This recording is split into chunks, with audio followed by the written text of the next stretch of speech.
Hello students, कैसे हो आप सब। I hope you all are doing great.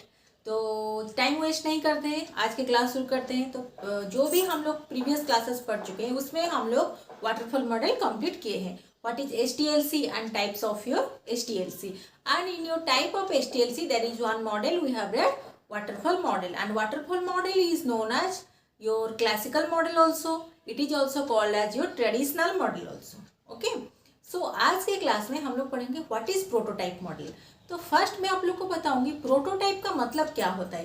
Prototype का मीन्स प्रोटोटाइप मीन्स एक डमी मॉडल होता है। जैसे कि सपोज जो भी कस्टमर है, कस्टमर जो भी उसका रिक्वायरमेंट्स है वो कंपनी को दे देता है। तो कंपनी क्या करेगा, एक डमी मॉडल बनाएगा। These are the requirements, then company उसको लेके एक डमी मॉडल बनाएगा। तो डमी मॉडल में कंपनी जब डमी मॉडल, इसको हम लोग डमी मॉडल क्यों बोलते हैं, क्योंकि it is not the actual model, it is the dummy model.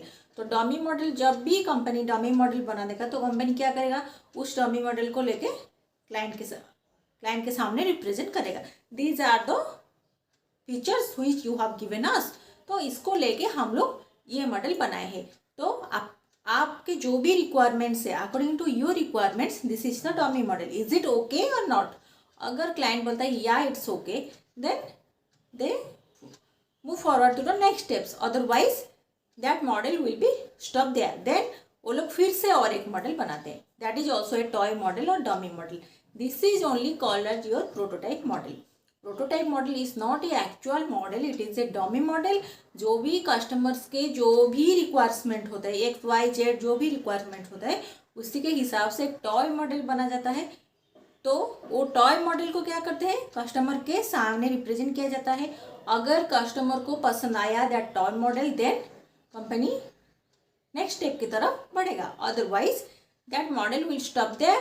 Then फिर से वो लोग वही सेम प्रोसीजर करेंगे।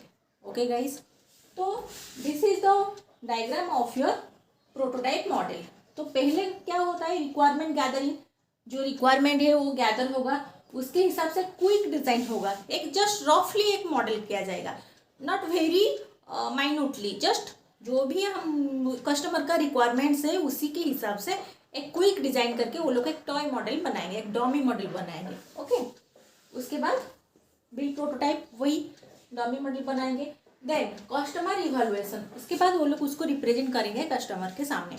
अगर कस्टमर को पसंद आया, जैसे कि मैं आप लोग को बोली थोड़ी देर पहले, देन वो लोग डिजाइन फेज में जाएंगे, इम्प्लीमेंटेशन, टेस्ट एंड मेंटेनेंस। अगर यही इसी स्टेज में कस्टमर को डमी मॉडल पसंद आ गया, then next stage designing stage को वो लोग बढ़ेंगे, अदरवाइज यहाँ पे स्टॉप हो जाएगा। फिर से ये प्रोसीजर रिपीट होगा। ओके, जो मॉडल बनाया जाएगा वो यहीं पे स्टॉप हो जाएगा in customer evaluation stage. Then जो स्टेजेस है वो फिर से रिपीट होके वही डमी मॉडल तक आएगा। ओके, तो अगर यहाँ पे कस्टमर अप्रूव कर देता है कि नहीं नहीं इट्स ओके, जो भी डमी मॉडल आप लोग मेरे सामने रिप्रेजेंट किए हैं, हमारे सामने रिप्रेजेंट किए हैं, it is okay according to our requirements, then company will go for the design stage, after that the implementation, then the testing part is done, then maintenance. Okay, then अगर यहाँ पे customer को पसंद नहीं आता है, देन क्या होता है, ये यहीं पे स्टॉप हो जाता है। Then refinement suggestion, refinement suggestion means फिर से वो लोग देखते हैं क्या हो सकता है, कौन सा प्रॉब्लम रह गया डमी मॉडल में, हम लोग इसको कैसे और भी बेटरमेंट उसका कर सकते हैं।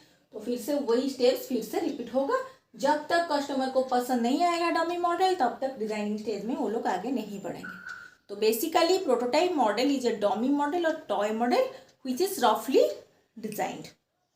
ओके, देन क्यों प्रोटोटाइप मॉडल बनाया जाता है, जब customer is not clear with the idea. Customer को ही अपनी जो भी रिक्वायरमेंट्स है उसके हिसाब से क्लियर आइडिया नहीं हो रहे। जब बन जाएगा एक्चुअली मुझे दिस फीचर्स चाहिए, सपोज कस्टमर कुछ एक्स वाई जेड फीचर लेके कंपनी के पास जा रहा है, बट कस्टमर को आफ्टर जो भी कंप्लीशन पार्ट खत्म होने के बाद कस्टमर एक विजुअलाइज क्या है, this type of project I need.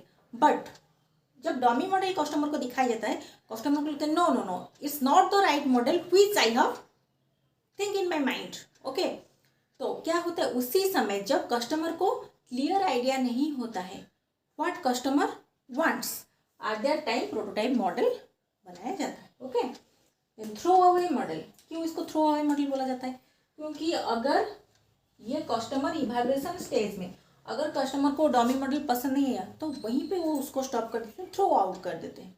Okay, throw away, that's why it is known as throw away model. तो वो लोग फिर से नया डमी मॉडल बनाते हैं। Okay, good for technical and requirement रिक्स।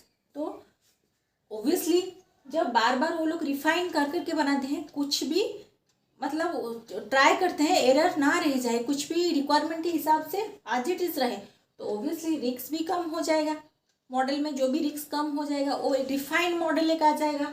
गुड एंड टेक्निकली वो भी स्टेबल रह पाएगा। तो it is good for technical and requirement risk. It increase the cost and development. ये तो होगा, अगर बार बार एक मॉडल को वो लोग बनाएंगे, अगर टॉय मॉडल जो भी बना होगा कस्टमर को पसंद नहीं आएगा तो फिर से एक टॉय मॉडल बनाना पड़ेगा, जो भी प्रोटोटाइप मॉडल, फिर से सेकेंड टाइम वो भी पसंद नहीं आया और एक बार बनाना पड़ेगा।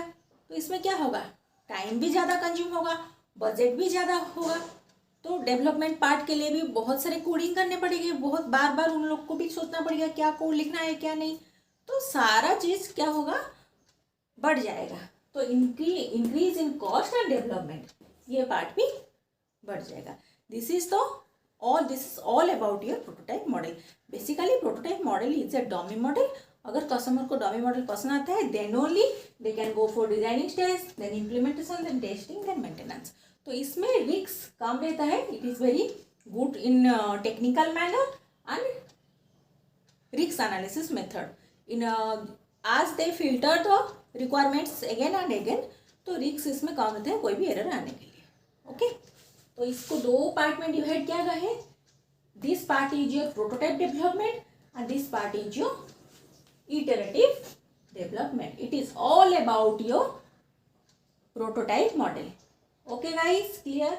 आप लोग चाहे तो ये कंप्लीट डायग्राम बना सकते हो। एग्जाम में और इंटरव्यू में आप लोग को ये छोटे छोटे जो क्वेश्चन, छोटे छोटे ये डायग्राम से ही आप लोग को क्वेश्चन आ सकता है। क्यों क्विक डिज़ाइन किया जाता है, क्यों इसको थ्रो अवे मॉडल बोला जाता है, इसमें कॉस्ट एंड डेवलपमेंट क्यों ज़्यादा है, टाइम क्यों ज़्यादा लगता है, ये सब इंटरव्यू में आप लोग को छोटे छोटे क्वेश्चन आ सकता है। Okay guys, clear? तो अगर इसमें कुछ भी डाउट रहा तो आप लोग मुझे कमेंट सेक्शन में पूछ सकते हो। अगर वीडियो पसंद आया तो चैनल को लाइक कीजिए, शेयर कीजिए एंड सब्सक्राइब कीजिए। Thank you so much. जय हिंद।